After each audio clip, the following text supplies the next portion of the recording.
નમસ્કાર વિદ્યાર્થી મિત્રો, તમારું સ્વાગત છે ઓનલાઈન સોલ્યુશન ચેનલમાં. તો હાલમાં હાઈકોર્ટ ઓફ ગુજરાતની અંદર અલગ અલગ 9 પોસ્ટ માટે ભરતી આવી ગઈ છે. જો તમને અત્યારે સ્ક્રીન ઉપર બતાવી રહ્યું હશે તો અહીંયા ઇંગ્લિશ સ્ટેનોગ્રાફર ગ્રેડ 2 થી લઈને પ્રોસેસર સર્વર બેલિફ સુધીની બધી ભરતી આવી ગઈ છે. તો આજે આપણા વિડીયોની અંદર આજે બધી ભરતી આવી છે એની અંદર ઓનલાઈન ફોર્મ કઈ રીતે ભરવું એના વિશે આપણે આ વિડીયોની અંદર જાણકારી મેળવીશું. એટલે તમે આખો વિડીયો એકવાર સ્કીપ કર્યા વગર જોઈ લેજો, જેથી તમે ઘરે બેઠા જાતે તે ફોર્મ ભરી શકો અને તમે ફોર્મ ભરો ત્યારે તમને કઈ પણ મુશ્કેલી ન પડે. અને આ બધાની અંદર ફોર્મ ભરવાની સેમ જ રીત છે અને આપણે બધા માટે કઈ અલગ અલગ ફોર્મ ભરવાનું નહીં થાય. એક ફોર્મ ની અંદર જ તે બધી પોસ્ટ આવી જશે. કઈ રીતે આવશે આપણે આગળ વિડીયોમાં જોશું. અને આ જે ભરતી આવી છે એની તમારે ડિટેલમાં માહિતી જોતી હોય તો જો ડિટેલનો એક ઓપ્શન આપેલો છે એની સામે તમે ક્લિક કરશો એટલે જે તે ભરતીની તમને ડિટેલમાં જાણકારી મળી રહેશે કે કેટલી પોસ્ટ આવી છે, એની અંદર શું શું એજ્યુકેશન ક્વોલિફિકેશન માંગેલી છે, એની અંદર એક્ઝામ પેટર્ન કઈ રીતની હશે, જેવી સંપૂર્ણ માહિતી તમને એમાંથી મળી રહેશે. એટલે તમારે જેમાં પણ ફોર્મ ભરવાનું થાય એની એકવાર તમે ડિટેલ ચેક કરી લેજો. પછી તમને જો અત્યારે સ્ક્રીન ઉપર બતાવી રહ્યું છે કે કેટલી ટોટલ ભરતી આવેલી છે. શોર્ટમાં આપણે માહિતી મેળવી લઈએ તો જો ઇંગ્લિશ સ્ટેનોગ્રાફર ગ્રેડ 2 છે એની 54 આવેલી છે, ડેપ્યુટી સેક્શન ઓફિસરની 122, કોમ્પ્યુટર ઓપરેટરની 148, ડ્રાઈવરની 34, પછી કોર્ટ અટેન્ડન્ટ એટલે કે પટ્ટાવાળા ગ્રેડ 4 એની 208, પછી કોર્ટ મેનેજરની 21. હવે જો આ 6 પોસ્ટ છે એ હાઈકોર્ટ ઓફ ગુજરાતની અંદર આવેલી છે. એની સિવાયની 3 પોસ્ટ છે એ ડિસ્ટ્રિક્ટ કોર્ટની અંદર આવેલી છે. એમાં છે ગુજરાતી સ્ટેનોગ્રાફર ગ્રેડ 2 એની 214, પછી ગુજરાતી સ્ટેનોગ્રાફર ગ્રેડ 3 એની 307 અને પ્રોસેસ સર્વર અથવા બેલીફ એની 210. તો એમ ટોટલ 9 પોસ્ટ ઉપર 1318 જગ્યા ઉપર ભરતી આવી ગઈ છે. હવે જો આપણે ભરતી વિશે માહિતી તો મેળવી લીધી. હવે આનું ઓનલાઈન ફોર્મ કઈ રીતે ભરવું એ સ્ટેપ બાય સ્ટેપ જોઈ લેવી. તો સૌપ્રથમ તમારે ગૂગલમાં SC ઓજસ ટાઈપ કરીને એન્ટર કરી દેવાનું. એટલે આ રીતની પહેલી તે સાઇટ આવી જશે, એની ઉપર ક્લિક કરી દેવાની એટલે આ રીતનું પેજ ઓપન થઈ જશે. પછી આયા ડાબી બાજુ જોબ એપ્લિકેશન એક ઓપ્શન છે એની ઉપર ક્લિક કરી દેવાનું. એટલે એક પેલો ઓપ્શન આવશે એપ્લાય નાઉ, એની ઉપર ક્લિક કરી દેવાની એટલે આ રીતનું પેજ આવી જશે. અને આ જે ભરતી છે એના ફોર્મ ભરવાના શરૂ થઈ ગયા છે અને 15/6/2024 એટલે કે 15 જૂન સુધી બધાના ફોર્મ ભરવાના શરૂ રહેશે. તો આપણે 15 જૂન સુધીમાં આના ફોર્મ ભરી નાખવાના. હવે તમારે જેની અંદર ફોર્મ ભરવાનું થાય એની સામે એપ્લાય નાઉનું બટન છે એની ઉપર ક્લિક કરી દેવાની અને તમે કોઈ પણ પોસ્ટની સામે એપ્લાય નાઉનું જે બટન આપેલું છે એની ઉપર ક્લિક કરશો એટલે બધામાં સેમ જ તે એક ટેબ ઓપન થઈ જશે. એટલે સીધું આ રીતનું પેજ ઓપન થઈ જશે અને આપણે આની અંદર જ તે ફોર્મ ભરવાનું થશે. તો હવે આની અંદર કઈ રીતે ફોર્મ ભરવાનું તો જો અહીંયા ઓપ્શન આપેલો છે click here to register and login, એની ઉપર ક્લિક કરી દેવાની એટલે આ રીતનું પેજ ઓપન થઈ જશે. જો આની અંદર તમારું એકાઉન્ટ બનાવેલું હોય તો તમારે આગળ એક એપ્લિકેશન નંબર હશે, પાસવર્ડ હશે, એન્ટર કરશો અને પછી સબમિટ કરશો એટલે તમારું લોગિન ઓપન થઈ જશે અને તમે આગળ કન્ટિન્યુ કરી શકો છો. પરંતુ મોસ્ટલી આની અંદર વિદ્યાર્થીઓનું અકાઉન્ટ નહીં હોય તો આપણે સૌપ્રથમ વાળી એ જાણકારી મેળવી લઈએ કે આની અંદર નવું અકાઉન્ટ કઈ રીતે બનાવવું. તો નવું અકાઉન્ટ બનાવવા માટે જો એક ઓપ્શન અહીંયા આપેલો છે ન્યૂ કેન્ડિડેટ રજીસ્ટર એની ઉપર ક્લિક કરી દેવાની એટલે આ રીતનું પેજ આવી જશે. અહીંયા અમુક માહિતી બધી લખેલી છે, એકવાર આપણે વાંચી લેવાની અને કઈ પોસ્ટ માટે આપણે કેટલી ફી ભરવાની થશે અને કેટેગરી વાઇઝ કેટલી ફી ભરવાની થશે એ પણ બધું અહીંયા લખેલું છે, એકવાર તમે જોઈ લેજો. હવે બધી માહિતી એકવાર વચાઈ જાય પછી આઈ એગ્રી એની ઉપર ક્લિક કરી દેવાની અને પછી સબમિટ બટન ઉપર ક્લિક કરી દેવાની એટલે આ રીતનું પેજ આવી જશે. હવે જો અલગ અલગ આપણને 6 ઓપ્શન આપેલા છે એ કોઈ પણ એક સામે આપણે ક્લિક કરવાનું રહેશે. હવે જો પેલો છે કે શું તમારે આગળ આધાર કાર્ડ છે, જો હોય તો આપણે આની ઉપર ક્લિક કરી દેવાનું. તો આપણે આધાર કાર્ડ એન્ટર કરીને આગળ વધવાનું રહેશે. ઇન કેસ કોઈની આગળ આધાર કાર્ડ ન હોય તો ડીજી લોકરમાં જો તમારું અકાઉન્ટ હોય તો એ તમે સિલેક્ટ કરી શકો છો, અથવા તમારે આગળ ડીજી લોકરમાં અકાઉન્ટ ન હોય ને તમારે નવું બનાવવું હોય તો તમારે ત્રીજો ઓપ્શન સિલેક્ટ કરી લેવાનું. ઇન કેસ કોઈની આગળ ABC આઈડી હોય તો એના ચોથો ઓપ્શન સિલેક્ટ કરીને આગળ વધવાનું રહેશે. અને જો કોઈની આગળ ABC આઈડી ન હોય અને એ જનરેટ કરવો હોય તો 5મા ઉપર ક્લિક કરીને આગળ વધવાનું રહેશે. અને જો ABC આઈડી ન હોય, ડીજી લોકરમાં અકાઉન્ટ ન હોય અને આધાર કાર્ડ ન હોય અને જો પાન કાર્ડ હોય તો છેલ્લો ઓપ્શન સિલેક્ટ કરીને પાન કાર્ડ એન્ટર કરીને આગળ વધી શકો છો. પરંતુ મોસ્ટલી બધા કેન્ડિડેટ આગળ આધાર કાર્ડ તો હશે જ તે, એટલે આપણે પેલો ઓપ્શન સિલેક્ટ કરી લેવાનો અને પછી તમારો આધાર કાર્ડ નંબર આ એન્ટર કરી દેવાનો આ બોક્સની અંદર અને પછી તમારે જનરેટ ઓટીપી એની ઉપર ક્લિક કરી દેવાની. એટલે તમારા આધાર કાર્ડની સાથે જે મોબાઈલ નંબર લિંક હશે એની અંદર એક ઓટીપી એવો છે, એ ઓટીપી તમારા બોક્સની અંદર એન્ટર કરીને વેલિડેટ ઓટીપી એની ઉપર ક્લિક કરી દેવાની એટલે આ રીતનું પેજ ઓપન થઈ જશે. હવે આધાર કાર્ડ આપણે સિલેક્ટ કરેલું હતું એટલે આધાર કાર્ડની અંદર જે પણ આપણે ડિટેલ હશે, આપણું નામ છે, ડેટ ઓફ બર્થ છે અને જેન્ડર છે એ લખેલું આવી જશે. હવે આપણે રજીસ્ટ્રેશન પેજની અંદર બધી માહિતી નાખવાની થશે. કઈ રીતે નાખવાની આપણે સ્ટેપ બાય સ્ટેપ જોતા જવી. તો એમાં જો ઉમેદવારનું નામ એટલે કે આપણું આધાર કાર્ડમાં જે રીતનું નામ હતું એ લખેલું આવી ગયું છે. ઇન કેસ તમારા આધાર કાર્ડની અંદર તમારા નામમાં ભૂલ હોય તો તમે અહીંયા તમારું જે સાચું નામ હોય એ એન્ટર કરી શકો છો. મોસ્ટલી આ જે નામ છે એ તમારું 10માની માર્કશીટની અંદર અથવા 12માની માર્કશીટની અંદર જે રીતે નામ લખેલું હોય એવી જ રીતે એન્ટર કરવું, કેમ કે એ તે મોસ્ટલી માન્ય રહેતું હોય છે. એટલે તમારું 10મા અથવા 12માની માર્કશીટની અંદર જે રીતનું નામ હોય એ તમારા બોક્સની અંદર એન્ટર કરી દેવાનું. પછી અહીંયા પિતાનું નામ એટલે તમારા પપ્પાનું નામ જે હોય એ તમારા આ બોક્સની અંદર આખું એન્ટર કરી દેવાનું. હવે તમારા પપ્પાનું નામ અને મમ્મી નામ આખું એન્ટર કરો તો પણ ચાલે અને ફક્ત તમારા પપ્પાનું અથવા માતાનું નામ એન્ટર કરો તો પણ ચાલશે. પછી આ તમારા માતા નામની અંદર તમારા મમ્મી નામ એન્ટર કરી દેવાનું. પછી આ જેન્ડર આધાર કાર્ડ ઉપરથી આવી ગયું છે, જો ન આવે તો તમારે સિલેક્ટ કરી લેવાનું. પછી જન્મ તારીખ પણ આધાર કાર્ડ ઉપરથી આવી ગઈ છે. ઇન કેસ આધાર કાર્ડમાં ખોટી હોય તો તમારે જે સાચી હોય તમે આનાથી સિલેક્ટ કરી શકો છો. આનાથી તારીખ સિલેક્ટ કરી લેવાની, આનાથી મહિનો સિલેક્ટ કરી લેવાનો, આનાથી યર સિલેક્ટ કરી લેવાનું. પછી જે રાષ્ટ્રીયતા એટલે કે તમે ઇન્ડિયન છો કે ફોરેનર છો, મોસ્ટલી બધાને ઇન્ડિયન ઇન્ડિયન જ આવશે એટલે એ સિલેક્ટ કરી લેવાનું. પછી તમારું ઈમેલ આઈડી હોય એ આપણે બોક્સની અંદર એન્ટર કરી દેવાનું. પછી બીજી વાર આના ઈમેલ આઈડી છે આ નીચેના બોક્સમાં એન્ટર કરી દેવાનું. પછી આપણો મોબાઈલ નંબર જે 10 આંકડાનો હોય એ આપણા બોક્સની અંદર એન્ટર કરી દેવાનું. અને બીજી વાર એની નંબર આપણે નીચેના બોક્સમાં એન્ટર કરી દેવાનું. પછી તમારે જો કોઈ અલ્ટરનેટ નંબર એટલે કે આ જે નંબર નાખ્યો છે એની સિવાયનો કોઈ નંબર એન્ટર કરવો તો એ તમે કરી શકો છો. એ ફરજિયાત નથી, ઓપ્શનલ આપેલો છે. જો તમારે કરવો હોય તો કરી શકો છો, ન કરવો હોય તો પણ ચાલે. પછી થોડાક નીચે આવી. હવે અહીંયા ઓળખના પુરાવા તરીકે આપણે આધાર કાર્ડ આપેલું હતું આગળ એટલે એ ઓટોમેટિક આવી ગયું છે. ઇન કેસ આગળ કોઈ બીજો ઓપ્શન સિલેક્ટ કરેલો હોય અને અહીંયા ઓળખનો પુરાવો ન આવે તો આપણે જે પણ ઓળખના પુરાવા તરીકે ડોક્યુમેન્ટ આપવું હોય તમારે અહીંથી સિલેક્ટ કરી લેવાનું અને પછી એ ડોક્યુમેન્ટનો નંબર તમારે એન્ટર કરી દેવાનું. પછી છે એડ્રેસ. એમાં પેલું છે પ્રેઝન્ટ એટલે કે હાલનું સરનામું અને નીચે છે કાયમી સરનામું. જો હાલના સરનામાની અંદર એમાં પેલું છે જગ્યાનું નામ અથવા નંબર એટલે કે તમારા ઘરનો નંબર હોય અથવા કઈ નામ હોય તો તમારે આ બોક્સની અંદર એન્ટર કરી દેવાનું. પછી સબ લોકાલિટી એટલે કે કઈ શેરીનું નામ છે, એરિયાનું નામ જે કઈ હોય તમારે એન્ટર કરી દેવાનું. પછી એન્ટર લોકાલિટી એટલે કે તમે કઈ જગ્યાએ રહો છો. જો તમે ગામડે રહેતા હોય તો તમારા ગામનું નામ, સિટીમાં રહેતા હોય તો સિટીનું નામ, જે પણ લાગુ પડતું હોય એન્ટર કરી દેવાનું. પછી દેશની અંદર આપણે આગળ ઇન્ડિયા સિલેક્ટ કરેલું તો એટલે ઇન્ડિયા આવશે એટલે આપણે સિલેક્ટ કરી લેવાનું. પછી રાજ્યમાં તમારે જે પણ રાજ્ય લાગુ પડતું હોય સિલેક્ટ કરી લેવાનું. પછી જિલ્લાની અંદર આપણો જે પણ જિલ્લો હોય સિલેક્ટ કરી લેવાનું. અને પછી પિનકોડની અંદર આપણે એરિયાનો જે પણ પિનકોડ હોય એન્ટર કરી દેવાનું. જો હાલનું અને કાયમી સરનામું બંને સેમ જ હોય તો તમે સેમ એઝ પ્રેઝન્ટ એડ્રેસ એની ઉપર ક્લિક કરશો એટલે આપણે જે હાલનું સરનામું નાખેલું છે એ ત્યાં કોપી પેસ્ટ થઈ જશે. અને જો હાલનું અને કાયમી બંને અલગ અલગ હોય તો તમે અલગ અલગ પણ એન્ટર કરી શકો છો. પછી છે પાસવર્ડ. જો આપણે એકાઉન્ટ બનાવી છે ત્યારે આપણને એક એપ્લિકેશન નંબર આપશે અને આપણે પછી એ એન્ટર કરીને એક પાસવર્ડ એન્ટર કરવાનો થશે. તો એ પાસવર્ડ આપણે કયો રાખવો છે એ આપણે સેટ કરવાનો થશે. અને પાસવર્ડ છે કઈ રીતે રાખવાનો તો જો સજેશન પણ આપેલું છે કે મિનિમમ આપણે કોઈ આલ્ફાબેટ એટલે કે ABCD નો કોઈ પણ એક આલ્ફાબેટ આપણે કેપિટલમાં રાખવાનો. પછી આપણે આલ્ફાબેટ અમુક સ્મોલમાં રાખવાના. પછી કોઈ એક નિશાની રાખવાની જેમ કે @ છે, હેશટેગ છે વગેરે. અને પછી કોઈ નંબર રાખવાના. એક્ઝામ્પલ તરીકે આપણે જોઈએ તો A કેપિટલ રાખવું, B C સ્મોલ રાખવું, @ 1 2 3. જો આ રીતનું તમે સેટ કરી શકો છો. એમાં તમે આ તમારું નામ રાખી શકો છો, સરનેમ રાખી શકો છો, આ આંકડા પણ ગમે રાખી શકો છો. તમારે જે રીતે સેટ કરવું તમે કરી શકો છો. આયા ખાલી તમને એક્ઝામ્પલ મેં આપેલું છે. હવે જો આયા તમે જે પાસવર્ડ નાખો એની તમારે બીજી વાર એન્ટર કરી દેવાનું. પછી સિક્યુરિટી પિન ની અંદર આપણને જે કેપ્ચા બતાવે છે એન્ટર કરી દેવાના અને પછી આ એગ્રી ઉપર ક્લિક કરીને સબમિટ બટન ઉપર ક્લિક કરી દેવાની. એટલે આ રીતનું પેજ ઓપન થઈ જશે અને બધી માહિતી આપણે આગળ એન્ટર કરી એકવાર આપણને બતાડશે. એકવાર બધી આપણે ચેક કરી લેવાની. જો કાંઈ હજી ભૂલ હોય તો આપણે એડિટ ઉપર ક્લિક કરીને ચેન્જ કરી શકશું. પરંતુ એકવાર સબમિટ થઈ ગઈ પછી એમાં કઈ ફેરફાર નહીં કરી શકવી. એટલે એકવાર બધી તમારે શાંતિથી જોઈ લેવાની. જો બધી જ ઓકે હોય તો આ આપણને અમુક બોક્સ આપેલા છે. એમાં છે name, father name, mother name, DOB એટલે કે date of birth, mobile number અને ઈમેલ આઈડી. એ બધા ઉપર આપણે ક્લિક કરી દેવાની. અને આ જે 6 વસ્તુ છે એકવાર ફાઇનલ સબમિટ થઈ જશે પછી આ 6 વસ્તુની અંદર તમે કાંઈ પણ ફેરફાર નહીં કરી શકો. જો આની ઉપર ક્લિક થઈ જાય પછી આપણે આ એગ્રી ઉપર ક્લિક કરીને સબમિટ એન્ડ સેન્ડ OTP એની ઉપર ક્લિક કરી દેવાની. એટલે આપણે ઈમેલ આઈડીમાં અને મોબાઈલ નંબર ઉપર એક OTP આવ્યો હશે. ઈમેલ નો OTP આ એન્ટર કરી દેવાનો, મોબાઈલ નંબરનો આ એન્ટર કરી દેવાનો અને પછી આ જે કેપ્ચા બતાવે છે એન્ટર કરીને સબમિટ બટન ઉપર ક્લિક કરી દેવાની. એટલે આપણું રજીસ્ટ્રેશન સક્સેસફુલી થઈ ગયું છે અને આપણે ઈમેલ આઈડી ઉપર એક એપ્લિકેશન નંબર પણ આપણે સેન્ડ કરી દેવામાં આવશે. જે એપ્લિકેશન નંબર આવે એ આપણે આ એન્ટર કરી દેવાનો. આપણે જે પાસવર્ડ આગળ સેટ કરેલો તો એ પાસવર્ડ એન્ટર કરી દેવાનો. જે કેપ્ચા બતાવે છે એન્ટર કરીને સબમિટ બટન ઉપર ક્લિક કરી દેવાની. એટલે આ રીતનું પેજ ઓપન થઈ જશે. અહીં આપણું નામ પણ લખેલો આવી જશે, આપણો એપ્લિકેશન નંબર પણ લખેલો આવી જશે અને જ્યારે પણ આપણો એકાઉન્ટ લોગ આઉટ કરવાનું થાય ત્યારે લોગ આઉટનો પણ ઓપ્શન આપેલો છે. હજુ આપણે 3 સ્ટેપમાં ફોર્મ ભરવાનું થતું હતું. એમાં પેલું છે રજીસ્ટ્રેશન, પછી છે એપ્લિકેશન ફોર્મ અને પછી પેમેન્ટ સ્ટેટસ. આપણે રજીસ્ટ્રેશન તો કરી નાખ્યું એટલે આ લખેલું આવી ગયું, કમ્પ્લીટ થઈ ગયું છે. હવે છે એપ્લિકેશન ફોર્મ. તો એપ્લિકેશન ફોર્મ ભરવા માટે ડાબી બાજુ એપ્લિકેશન એક ઓપ્શન આપેલો છે એની ઉપર ક્લિક કરી દેવાની. એટલે આ રીતનું પેજ ઓપન થઈ જશે. હવે આની અંદર આપણે અલગ અલગ માહિતી નાખવાની થશે તો આપણે સ્ટેપ બાય સ્ટેપ માહિતી જોતા જઈએ. હવે આપણે આગળની માહિતી મેળવી એ પહેલા તમે જો આપણી ચેનલમાં નવો અને આપણી ચેનલ હજી સુધી સબસ્ક્રાઇબ ન કરી હોય તો ચેનલને સબસ્ક્રાઇબ કરવાનું ભૂલતા નહીં, જેથી આવી જ માહિતી તમને સમયસર મળતી રહે. તેમાં પેલું છે પર્સનલ ડિટેલ. તો એ ડાબી બાજુ જે પર્સનલ ડિટેલનો ઓપ્શન છે એની ઉપર ક્લિક કરી દેવાની. એટલે આ રીતનું પેજ ઓપન થઈ જશે અને આપણે આગળ જે ડિટેલ એન્ટર કરેલી હતી એ અમુક લખેલી આવી જશે. બાકીની જે ડિટેલ નાખવાની થશે એ આપણે જોઈ લેવી. હજુ આમાં આપણું નામ છે, પપ્પાનું નામ, મમ્મીનું નામ, ડેટ ઓફ બર્થ, રાષ્ટ્રીયતા અને જેન્ડર એટલું લખેલું આવી ગયું છે. હવે આ છે શું તમે ગુજરાત રાજ્યના રહેવાસી છો એટલે કે તમે શું મૂળ ગુજરાત રાજ્યના છો. જો હો તો તમારે યસ ઉપર ટિક કરી દેવાની અને જો તમે નો હો તો તમે નો ઉપર ટિક કરશો તો એક મેસેજ આવી જશે કે જો તમે ગુજરાત રાજ્યના પ્રોપર રહેવાસી ન હો તો તમને as a general category select કરવામાં આવશે. પછી છે વૈવાહિક સ્થિતિ એટલે કે તમે પરણિત છો કે સિંગલ છો અથવા ડિવોર્સી છો, જે તમારે હોય સિલેક્ટ કરી લેવાનું. પછી છે કેટેગરી એટલે કે તમે કઈ કેટેગરીમાં આવો છો, જનરલમાં આવો છો, EWS માં આવો છો, SCBC માં આવો છો, ST કે SC જેમાં પણ આવતો હોય તમારે સિલેક્ટ કરી લેવાનું. જો તમે EWS માં આવતો હોય તો સિલેક્ટ કરશો તો EWS નો દાખલો જે કઢાવેલું છે એનું જે નંબર હોય તમારે આ બોક્સની અંદર એન્ટર કરી દેવાનો. કઈ તારીખે કઢાવેલું છે એ તારીખ સિલેક્ટ કરી લેવાની અને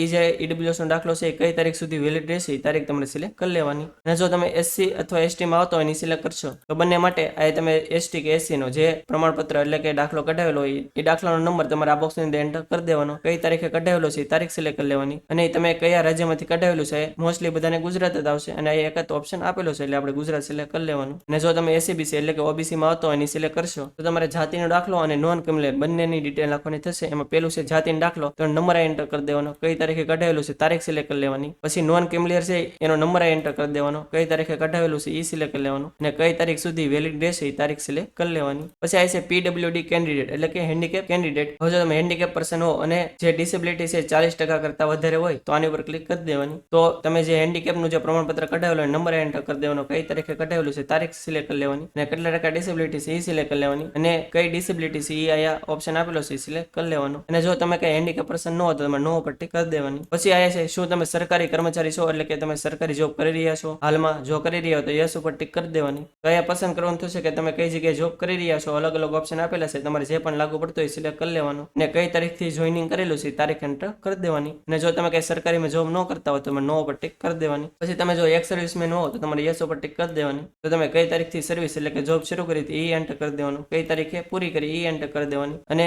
તમારી જે પોસ્ટ હતી એ નામ એન્ટર કરી દેવાનું. અને જો તમે કઈ એક્સ સર્વિસમેન ન હો તો તમે નો ઉપર ટિક કરી દેવાની. પછી જે માતૃભાષા એટલે કે તમારું માતૃભાષા કઈ છે, હિન્દી, ઇંગ્લિશ, ગુજરાતી અને અધર હોય તો અધર જે હોય તમારે સિલેક્ટ કરી લેવાની. પછી આયા છે કે તમને ગુજરાતી, હિન્દી અને અંગ્રેજી રીડ એટલે કે વાંચતા આવડે છે, જે પણ આવડતું હોય એ તમારે બોક્સ ઉપર ટિક કરી દેવાની. મોસ્ટલી આપણે બધા બોક્સ ઉપર ટિક કરી દેવાની. પછી રાઇટ એટલે કે લખતા આવડે છે, મોસ્ટલી બધા ઉપર ટિક કરી દેવાની. અને સ્પીક એટલે બોલતા આવડે છે તો આપણે બધા ઉપર ટિક કરી દેવાની. અને પછી આ જે કેપ્ચા બધા છે એન્ટર કરીને સેવ એન્ડ નેક્સ્ટ એના ઉપર ક્લિક કરી દેવાની. પછી આપણો એડ્રેસ આવી જશે. હવે આપણે આગળ એડ્રેસ એન્ટર કરેલું જ હશે. હવે જો એમાં કઈ ફેરફાર કરવાનું થાય તો તમારે એન્ટર કરી દેવાનું, પરંતુ એમાં જો કઈ ફેરફાર કરવાનું ન થાય તો આપણે સાવ નીચે વહી આવવાનું અને જે કેપ્ચા બતાવે છે એન્ટર કરીને સેવ એન્ડ નેક્સ્ટ એના ઉપર ક્લિક કરી દેવાની. હવે ત્રીજો ઓપ્શન છે ક્વોલિફિકેશન ડિટેલનો. તો એમાં આપણે 10માની માહિતી, 12માની ગ્રેજ્યુએટ, પોસ્ટ ગ્રેજ્યુએશન ને એડિશનલ ક્વોલિફિકેશન એટલે ઓપ્શન આપેલા છે. આપણે જેટલું પણ સ્ટડી કરેલું હોય બધી માહિતી આપણે એન્ટર કરી દેવાની. તો આપણે એક પછી એક જોતા જઈએ. એમાં પેલું છે 10મું, એમાં પેલું છે ક્વોલિફાઈંગ એક્ઝામ, તો આપણે 10th એન્ડ ઇક્વિવેલન્ટ એના ઉપર ક્લિક કરી દેવાની. પછી બોર્ડ નેમમાં તમે કયા બોર્ડમાંથી 10મું પાસ કરેલું છે એ સિલેક્ટ કરી લેવાનું. મોસ્ટલી બધાને ગુજરાત સેકન્ડરી અને હાઈ સેકન્ડરી એજ્યુકેશન બોર્ડ આવશે એ સિલેક્ટ કરી લેવાનું. અને જો કોઈને બીજું હોય તો એ તમે સિલેક્ટ કરી શકો છો. પછી છે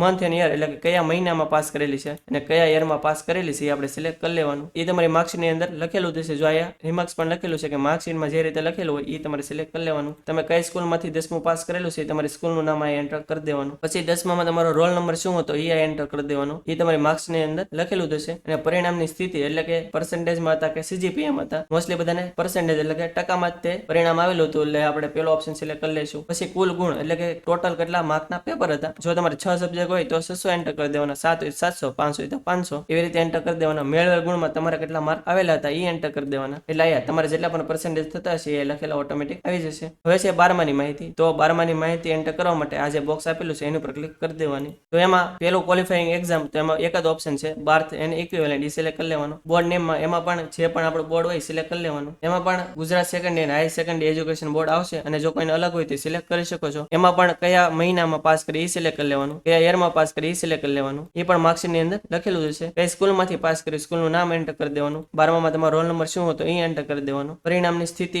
કઈ હતી, પર્સન્ટેજ કે સીજીપીએ એ સિલેક્ટ કરી લેવાનું. પછી 12મામાં ટોટલ કેટલા માર્કના પેપર હતા. જો 7 સબ્જેક્ટ હોય તો 700 આવશે, 5 હોય તો 500. જે રીતના સબ્જેક્ટ પ્રમાણે ટોટલ ગુણ થતા હોય એ એન્ટર કરી દેવાના. તમારે કેટલા માર્ક આવ્યા છે એ એન્ટર કરી દેવાના. એટલે ઓટોમેટિક કેટલા પર્સન્ટેજ એટલે કે ટકાવારી થતી હશે એ લખેલી આવી જશે. પછી જે ગ્રેજ્યુએશનની વિગતો, જો કોઈ કોલેજ કરેલી હોય તો એને એ માહિતી નાખવાની થશે. તો એની માટે આ બોક્સ ઉપર ટિક કરી દેવાની. તો તમે કયા કોર્સમાં કોલેજ કરેલી છે એ સિલેક્ટ કરી લેવાની. જો અલગ અલગ ઓપ્શન આપેલા છે અને જો આમાં કઈ લાગુ ન પડતું હોય તો અમારે અધર ઉપર ટિક કરી દેવાની. તો કયા અધર કોર્સની અંદર તમે કરેલું છે એ કોર્સનું નામ આ એન્ટર કરી દેવાનું. પછી યુનિવર્સિટી નેમ એટલે કે તમે કઈ યુનિવર્સિટીની અંદરથી પાસ કરેલું છે એ તમારે સિલેક્ટ કરી લેવાનું. દાખલા તરીકે મેં મહારાજા કૃષ્ણકુમારસિંહ ભાવનગર યુનિવર્સિટીમાં કરેલું હોય તો એ સિલેક્ટ કરી લઈશ. એવી રીતે બધી યુનિવર્સિટીના નામ અહીંયા આપેલા છે. તમારે જે પણ લાગુ પડતું એ સિલેક્ટ કરી લેવાની. પછી તમે કોલેજ છે એ કયા મહિનામાં અને કયા યરમાં પાસ કરેલી છે તમારી માર્ક્સની અંદર લખેલું છે એ સિલેક્ટ કરી લેવાનું. તમે કઈ કોલેજમાંથી પાસ કરેલું છે તમારી કોલેજનું નામ એન્ટર કરી દેવાનું. પછી છેલ્લી માર્કશીટમાં જે રોલ નંબર હોય એ તમારે એન્ટર કરી દેવાનો. પરિણામની સ્થિતિ કેમાં હતી, પર્સન્ટેજમાં હતી કે સીજીપી એ સિલેક્ટ કરી લેવાનું. જો પર્સન્ટેજમાં હોય તો એ સિલેક્ટ કરીશ. તો તમારા ટોટલ કેટલા માર્ક હતા છેલ્લી માર્કશીટ હશે એની અંદર લખેલું હશે તો એ ટોટલ માર્ક નાખી દેવાના. મોસ્ટલી એમાં બધા સેમેસ્ટર અથવા બધા યરની માહિતી આવતી હોય છે. પછી મેળવેલ ગુણમાં તમારે ટોટલ કેટલા માર્ક આવ્યા છે એ એન્ટર કરવાના. એટલે ટોટલ ટકાવારી આવી જશે. ઇન કેસ કોઈને સીજીપી એમાં હોય તો એ સિલેક્ટ કરશે.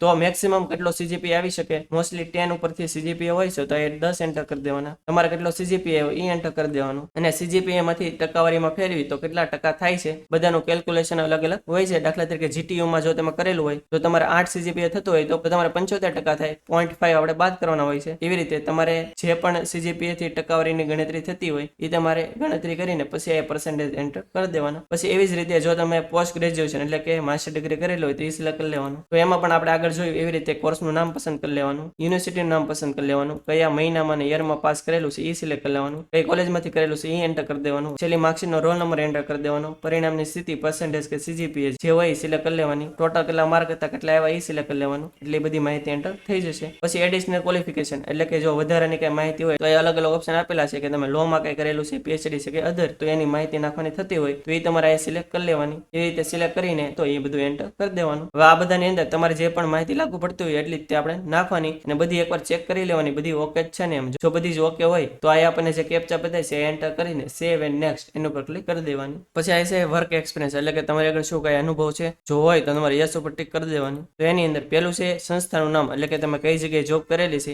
એ એન્ટર કરી દેવાની. પછી તમે પ્રાઇવેટમાં જોબ કરેલી છે કે ગવર્મેન્ટમાં, જેમાં પણ જોબ કરેલી હોય સિલેક્ટ કરી લેવાનું. અનુભવનો પ્રકાર એટલે કે તમે ડ્રાઈવર તરીકે જોબ કરેલી છે અથવા તમે કોર્ટ મેનેજર તરીકે જોબ કરેલી છે, અને જો આ બે માંથી કઈ ન કરેલું તો અધર ઉપર ટિક કરી દેવાની. પછી આયા તમારો હોદ્દો શું હતો એ એન્ટર કરી દેવાનું. પછી આયા તમે કઈ તારીખથી ત્યાં જોબ શરૂ કરી હતી તારીખ સિલેક્ટ કરી લેવાની, કઈ તારીખે તમે જોબ ત્યાં પૂરી કરી એ તારીખ સિલેક્ટ કરી લેવાની. પછી તમારો ત્યાં સિટી છે એટલે કે તમારો કેટલો પગાર થતો હતો એ તમારે સેલેરી એન્ટર કરી દેવાની. પછી છે નેચર ઓફ ડ્યુટી એટલે કે તમારી જે જોબ છે એ કઈ ટાઈપની હતી એ એન્ટર કરી દેવાની. અને ઇન કેસ કોઈને હાલમાં જોબ શરૂ હોય તો એને તમે જે તારીખે ફોર્મ ભરતા હોય એ તારીખ સિલેક્ટ કરી લેવાની. બધી માહિતી એન્ટર થઈ જાય પછી જો તમારે આગળ એક કરતા વધારે અનુભવ હોય તો એડ મોર ઉપર ક્લિક કરી દેવાની. એટલે ફરીથી આવું તેવો પેજ ઓપન થઈ જશે અને બીજી જોબનું તમારે માહિતી એન્ટર કરી દેવાની. એવી જેટલી પણ જોબની તમારે માહિતી એન્ટર કરવી હોય તમે કરી શકશો. હવે જો કોઈની આગળ કઈ એક્સપિરિયન્સ ન હોય તો તમારે નો ઉપર ટિક કરી દેવાની. તો તમારે આ કઈ માહિતી નાખવાની નહીં થાય. પછી આ જે કેપ્ચા બતાવી છે એન્ટર કરીને સેવ એન્ડ નેક્સ્ટ એના ઉપર ક્લિક કરી દેવાની. પછી આ છે ક્રિમિનલ પ્રોસિજર એટલે કે તમારી ઉપર શું કઈ ફોજદારી કઈ કેસ કે કઈ કાર્યવાહી થયેલી છે, જો થયેલી હોય તો તમારે યસ ઉપર ટિક કરી દેવાની. તો તમારી ઉપર શું ફરિયાદ થયેલી છે એ બધી માહિતી નાખવાની થશે. અને ઇન કેસ કોઈની ઉપર કઈ ફોજદારી કાર્યવાહી કે કઈ કેસ થયેલો ન હોય તો તમારે નો ઉપર ટિક કરી દેવાની. અને પછી આ એગ્રી ઉપર ક્લિક કરીને આ જે કેપ્ચા બતાવી છે આ એન્ટર કરી દેવાના અને પછી સેવ એન્ડ નેક્સ્ટ એના ઉપર ક્લિક કરી દેવાની.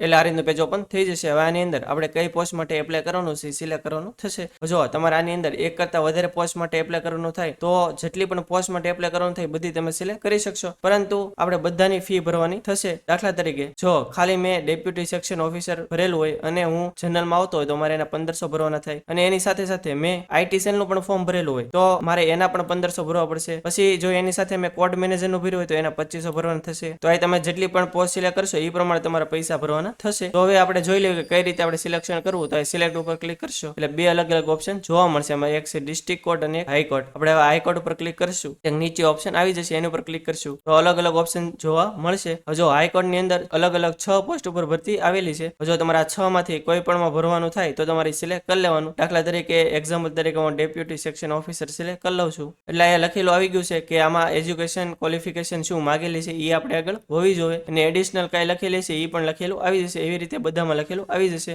જો આ ડેપ્યુટી સેક્શન ઓફિસર છે એની અંદર એક ક્રાઇટેરિયા માંગેલો છે કે 10 અથવા 12 એ બે માંથી એકમાં તમારે ઇંગ્લિશ સબ્જેક્ટ હોવો જોઈએ. મોસ્ટલી બધાને હોય જ છે એટલે આપણે યસ ઉપર ટિક કરી દેવાનું. પછી તમારે આગળ શું કોમ્પ્યુટર નોલેજ છે આપણે યસ કરી દઈશું. તો એ જે કોમ્પ્યુટર નોલેજનું સર્ટિફિકેટ કઈ હોય તમારે આગળ તો એની માહિતી આપણે એન્ટર કરી દેવાની અને પછી સેવ પોસ્ટ ઉપર ક્લિક કરી દેવાની એટલે એ સેવ થઈ જશે. અને તમારે રિમૂવ કર્યું હોય તો આની ઉપર ક્લિક કરશો એટલે રિમૂવ પણ થઈ જશે. પછી એવી જ રીતે દાખલા તરીકે મારે હાઈકોર્ટ ની અંદર જ તે કોમ્પ્યુટર ઓપરેટર તરીકે ફોર્મ ભરવું છે તો એ સિલેક્ટ કરી લઈશ. તો એમાં પણ લખેલું આવી જશે કે કઈ કઈ ક્વોલિફિકેશન માંગેલી છે. પછી આયા અધર ક્વોલિફિકેશનમાં 3 ઓપ્શન આપેલા છે. આપણે 3 માંથી જે પણ લાગુ પડતો હોય સિલેક્ટ કરી લેવાનું. પછી આ બોક્સ ઉપર ક્લિક કરીને સેવ પોસ્ટ ઉપર ક્લિક કરી દેવાની એટલે એ પણ સેવ થઈ જશે. એવી રીતે ડ્રાઈવરમાં ભરવાનું થાય તો એ સિલેક્ટ કરી લેશું. તો ડ્રાઈવરને લગતી જે પણ માહિતી આવતી હશે એ બધી લખેલી છે એ એકવાર તમારે જોઈ લેવાની અને એ પ્રમાણે માહિતી નાખી દેવાની. એવી રીતે જે પણ પોસ્ટમાં અમુક બેઝિક માહિતી જોતી હશે બધી આવશે. હવે ઇન કેસ મારે હાઈકોર્ટની બદલે ડિસ્ટ્રિક્ટ કોર્ટની અંદર જે ભરતી આવી છે એની અંદર ફોર્મ ભરવું હોય તો એ સિલેક્ટ કરી લઈશ. એમાં દાખલા તરીકે મારે બેલીફની અંદર ફોર્મ ભરવું હોય તો એ સિલેક્ટ કરી લઈશ. પછી આપણને પૂછશે કે તમને સાયકલ કે 2 વ્હીલર ચલાવતા આવડે છે, આપણે યસ ઉપર ટિક કરી દેવાનું. અને પછી તમને પૂછશે કે તમને ગુજરાતી અને હિન્દી લેંગ્વેજનું નોલેજ છે, આપણે યસ ઉપર ટિક કરી દેવાનું. પછી તમને પૂછશે કે તમારે આગળ શું કોમ્પ્યુટરનું બેઝિક નોલેજ છે, આપણે યસ ઉપર ટિક કરી દેવાનું. જો નો ઉપર ટિક કરશો તો તમને આગળ ફોર્મ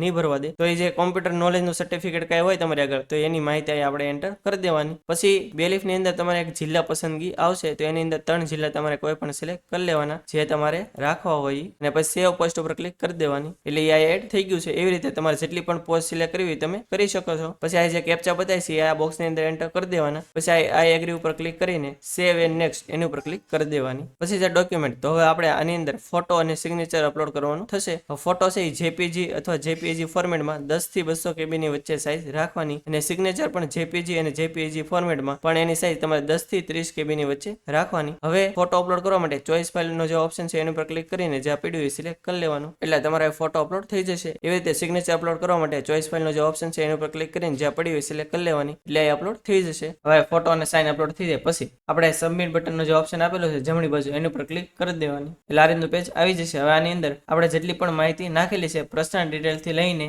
ડોક્યુમેન્ટ સુધીની બધી આવી જશે. એકવાર બધી માહિતી આપણે ચેક કરી લેવાની કે કઈ ભૂલ નથી ને, કેમ કે એકવાર ફાઇનલ સબમિટ થઈ જશે પછી એમાં કઈ તમે ચેન્જ નહીં કરી શકો. એટલે એકવાર બધી માહિતી શાંતિથી આપણે જોઈ લેવાની. જો બધી જ ઓકે હોય તો સાવ આપણે નીચે વહી આવવાનું, અને પછી આ જે ફાઇનલ સબમિટ નો ઓપ્શન છે એના ઉપર ક્લિક કરી દેવાનું, એટલે આ રીતનું એક ડાયલોગ બોક્સ આવી જશે. હવે આની અંદર અહીંયા આપણને જેટલા પણ નામ લખેલા છે એની સામે આ બોક્સ આપેલું છે બધા ઉપર ટિક કરી દેવાની. હવે જેટલા પણ નામ આપેલા છે એ બધાની અંદર આપણે ફ્યુચરમાં કઈ પણ ચેન્જ નહીં કરી શકવી, એટલે એકવાર આપણે ફાઇનલ સબમિટ કરતા પહેલા બધું ચેક કરી લેવાનું. હવે જો બધું ઓકે જ હોય તો આ એગ્રી ઉપર ક્લિક કરીને ફાઇનલ સબમિટ એની ઉપર ક્લિક કરી દેવાનું. હવે આપણે પેમેન્ટ કરવાનું થશે. હવે આપણે કેટેગરી વાઇઝ અને પોસ્ટ વાઇઝ જેટલી પણ ફી ભરવાની થતી છે લખેલી આયા આવી જશે. ઇન કેસ કોઈને એક કરતા વધારે પોસ્ટ સિલેક્ટ કરેલી છે તો એ પ્રમાણે એને ફી ભરવાની થતી હશે. જેટલી પણ તમારી ફી ભરવાની થતી છે એ લખેલી આવી જશે. ઇન કેસ આપણે ફાઇનલ સબમિટ કરીને આ પેજ ન આવે તો આ ડાબી બાજુ પેમેન્ટ નો પણ ઓપ્શન આપેલો છે એની ઉપર ક્લિક કરશો એટલે આ રીતનું પેજ ઓપન થઈ જશે. હવે પેમેન્ટ કરવા માટે પે નાવનું જે ઓપ્શન છે એના ઉપર ક્લિક કરી દેવાની, એટલે અલગ અલગ બેંકના ઓપ્શન આવી જશે. આપણે કોઈ પણ એક સિલેક્ટ કરી લેવાની, એટલે તમે કોઈ પણ બેંક સિલેક્ટ કરશો એટલે તમને આ ઓપ્શન જોવા મળશે કે તમારે પેમેન્ટ છે નેટ બેન્કિંગ થી કરવું છે કે કાર્ડ થી, એટલે કે ડેબિટ કાર્ડ કે ક્રેડિટ કાર્ડ એનાથી કરવું છે અથવા યુપીઆઈ થી કરવું છે. તમારે જેનાથી પણ પેમેન્ટ કરવું હોય તમારે સિલેક્ટ કરી લેવાનું, અને પછી એની બધી ડિટેલ એન્ટર કરી દેવાની, અને પછી તમે ઓકે આપશો એટલે તમારું પેમેન્ટ થઈ જશે. અને તમારું જે પેમેન્ટ થાય એને રિસીપ્ટ પણ જનરેટ થશે, એ આપણે ડાઉનલોડ કરીને સાચવી રાખવાની, ફ્યુચરમાં એની જરૂર પડશે. જો પેમેન્ટ થઈ જશે, પેમેન્ટ સ્ટેટસમાં પણ કમ્પ્લીટ લખેલું આવી જશે. હવે 3 જગ્યાએ કમ્પ્લીટ લખેલું આવી જાય એટલે આપણું ફોર્મ ફાઇનલ સબમિટ થઈ જશે, અને આગળ હવે આપણે કઈ પ્રોસીજર કરવાની નહીં થાય. અને તમે જે ફોર્મ ભર્યું છે એ તમારે ડાઉનલોડ કરવું હોય તો આની અંદર કઈ આપણને ઓપ્શન નથી આપેલો કે આપણે જે ફોર્મ ભર્યું છે એ ડાઉનલોડ કરવું એમ, પરંતુ ફ્યુચરમાં જ્યારે પણ જરૂર પડે ત્યારે તમારું એકાઉન્ટ લોગિન કરીને તમે બધી માહિતી મેળવી શકો છો. તો આ હતી સંપૂર્ણ માહિતી કે જે હાઈકોર્ટની અંદર અલગ અલગ પોસ્ટ ઉપર ભરતી આવી છે એનું ઓનલાઈન ફોર્મ આપણે કઈ રીતે ભરવું. હજી જો તમને કઈ ખ્યાલ ન હોય અથવા તમે ફોર્મ ભરો અને કઈ મુશ્કેલી પડે તો તમે કોમેન્ટ બોક્સમાં જણાવી શકો છો. આપણે 100% એનો આન્સર આપીશું. અને આ વિડીયો જો તમને સારો અને ઇન્ફોર્મેટિવ લાગ્યો હોય તો વિડીયોને લાઈક કરી દેજો અને બીજાને પણ શેર કરજો, જેથી તે ફોર્મ ભરે ત્યારે એને કાંઈ પણ મુશ્કેલી ન પડે. અને તમે જો આપણી ચેનલમાં નવો હોય, આપણી ચેનલ હજી સુધી સબસ્ક્રાઇબ ન કરી હોય તો ચેનલને સબસ્ક્રાઇબ કરવાનું ભૂલતા નહીં, જેથી આવી જ માહિતી તમને સમયસર મળતી રહે. અને આપણે ટેલિગ્રામ ને વોટ્સઅપમાં પણ ચેનલ છે એની લિંક નીચે ડિસ્ક્રિપ્શનમાં મેં આપેલી છે, એની ઉપર ક્લિક કરીને તમે એમાં જોડાઈ શકો છો, જેથી આવી જ માહિતી તમને સમયસર એમાં મળતી રહે. તો આજે બસ એટલું જ. ત્યાં મળશું આપણે નેક્સ્ટ વિડીયોમાં. ત્યાં સુધી બધાને જય હિન્દ.